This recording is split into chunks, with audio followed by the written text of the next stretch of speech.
என்னது இந்த பிளேயர்ஸ்லாம் எம்ஐ டீமுக்காக விளையாடி இருக்காங்களா அப்படின்னு நினைக்க வைக்கிற 5 பிளேயர்ஸ். நான் முதல்ல சொல்ல போறவர் கண்டிப்பா உங்களை ஆச்சரியப்படுத்துவாரு.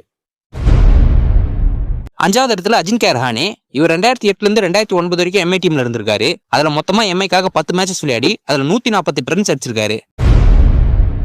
4வது இடத்துல டிஜே பிராவோ. இவர் 2008, 2009 and 2010 3 வருஷத்துல மொத்தமா எம்ஐக்காக 30 மேட்சஸ் விளையாடி அதுல பேட்டிங்ல 457 ரன்ஸும் போலிங்ல 26 விக்கெட்ஸ் எடுத்திருக்காரு. 3வது இடத்துல ஜிதேஷ் சர்மா. இவர் 2016 and 2017 டைம் பீரியட்ல எம்ஐ டீம்ல இருந்திருக்காரு. ஆனா இவருக்கு எம்ஐ டீமுக்காக விளையாட ஒரு மேட்ச் கூட சான்ஸ் கிடைக்கவே இல்லை.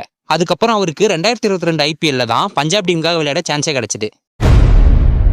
2வது இடத்துல அக்ஷர் பட்டேல். 2013 ஐபிஎல்ல அக்ஷர் பட்டேல எம்ஐ சைன் பண்ணாங்க. பட் அந்த சீசன்ல அவருக்கு ஒரு மேட்ச் கூட விளையாட சான்ஸே கிடைக்கல. நெக்ஸ்ட் சீசனும் எம்ஐ அவரை ரிலீஸ் பண்ணிட்டாங்க.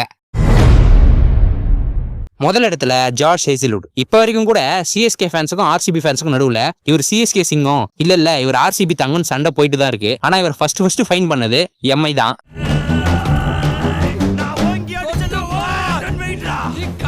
அங்கிட்டு போய் விளையாடுங்கப்பா. 2014 ஐபிஎல்ல இவர் 50 lakhsக்கு எம்ஐ எடுத்தாங்க. ஆனா அந்த சீசன் அவங்களோட 4 ஓவர்சீஸ் பிளேயரும் பக்காவா இருந்ததுனால இவருக்கு பிளேயிங் லெவல்ல ஒரு மேட்சோட சான்ஸ் கிடைக்கவே இல்லை.